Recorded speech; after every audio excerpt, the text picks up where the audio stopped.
સમાચાર સામે આવી રહ્યા છે સુરતથી, જ્યાં સુરતમાં કિસાન ટ્રેડ યુનિયનનો પહોંચ્યા કલેક્ટર કચેરી। કિસાન અને ટ્રેડ યુનિયન મોરચો પહોંચ્યા કલેક્ટર કચેરી। સંયુક્ત કિસાન અને ટ્રેડ યુનિયન સરકાર સામે લડી લેવાના મૂડમાં જણાઈ રહ્યા છે। સંયુક્ત કિસાન અને ટ્રેડ યુનિયન દ્વારા ભારત બંધનું એલાન કરાયું છે। વિવિધ માંગણીઓ સાથે સુરત કલેક્ટરને આવેદનપત્ર અપાયું છે।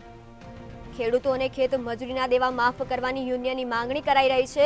ખેડૂતો વિરોધી કાયદો પાછો ખેંચાય, સ્માર્ટ મીટર પ્રથા બંધ કરાય તેવી અપીલ કરવામાં આવી છે।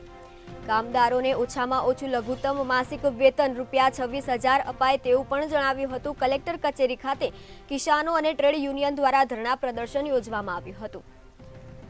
કચેરી ખાતે ધરણા યોજી કલેક્ટરને આવેદનપત્ર આપવામાં આવ્યું છે। સુરતથી આ સમાચાર સામે આવી રહ્યા છે, જ્યાં કિસાન અને ટ્રેડ યુનિયન મોરચો કલેક્ટર કચેરી પહોંચ્યા, જ્યાં સંયુક્ત કિસાન અને ટ્રેડ યુનિયન સરકાર સામે લડી લેવાના મૂડમાં જણાઈ રહ્યા છે। સંયુક્ત કિસાન અને ટ્રેડ યુનિયન દ્વારા ભારત બંધનું એલાન કરાયું છે, જ્યાં વિવિધ માંગણીઓ સાથે સુરત કલેક્ટરને આવેદનપત્ર આપવામાં આવ્યું છે। ખેડૂતો અને ખેત મજૂરોના દેવા માફ કરવાની યુનિયનની માંગણી કરવામાં આવી છે, જ્યાં ખેડૂત વિરોધી કાયદો પાછો ખેંચાય, સ્માર્ટ મીટર પ્રથા બંધ કરાય તેવી અપીલ કરવામાં આવી છે। કામદારોને ઓછામાં ઓછું લઘુત્તમ માસિક વેતન 26,000 અપાય તેવું જણાવવામાં આવ્યું છે। કલેક્ટર કચેરી ખાતે કિસાનો અને ટ્રેડ યુનિયન દ્વારા ધરણા પ્રદર્શન યોજવામાં આવી છે। કચેરી ખાતે ધરણા યોજી કલેક્ટરને આવેદનપત્ર આપવામાં આવ્યું છે।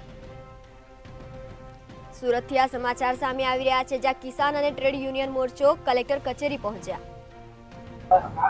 આજ રોજ દેશની અંદર ઔદ્યોગિક હડતાલ જે પાડવામાં આવી છે, એ કિસાન જે છે એ લોકોની જે લડત ચાલી રહી છે છેલ્લા 3 વર્ષથી, તો તેને ટેકો આપવા માટે આજે કિસાન અને ટ્રેડ યુનિયન કાઉન્સિલ સમગ્ર દેશના એ આજે પ્રોગ્રામ આપ્યો છે કે સમગ્ર દેશની અંદર જે મોટા મોટા શહેરો છે ત્યાં આગળ કલેક્ટરને આવેદનપત્ર આપવું અને આપણી ટ્રેડ યુનિયનની જે માંગણી છે, પર્ટિક્યુલરલી મિનિમમ વેજ છે, ત્યાર પછી જે તે પબ્લિક સેક્ટરનું ખાનગીકરણ ન કરવું, ત્યાર પછી કોન્ટ્રાક્ટ સિસ્ટમ પર કર્મચારીને ન લેવા, જે પોલીસ છે કે બેંક છે કે જે જગ્યાએ ટેમ્પરરી કામ કરે છે 15-15, 20-20 વર્ષથી, એ લોકોને પરમેનન્ટ કરવા, અને આ બધા જે ટ્રેડ યુનિયનના જે ડિમાન્ડ્સ છે, ટ્રેડ યુનિયનના જે એક્ટ છે જે બનાવવામાં આવ્યા છે 4, તેને બી રદ કરવામાં આવે। જેમ કિસાનો કાયદા રદ કર્યા તેમ ટ્રેડ યુનિયનના કાયદા બી રદ કરે, અને આ અમારી બધી મુખ્ય માંગણીઓ છે। એની સાથે આંગણવાડી કર્મચારીને કાયમ કરે, એની સાથે જે તે કન્સ્ટ્રક્શન લાઇનમાં જે વર્કરો કામ કરે છે એ લોકોને બી કાયમી રાખે બિલ્ડર, અને એ લોકોને મિનિમમ વેજ આપે। એટલે આ બધી મુખ્ય માંગણીઓ છે।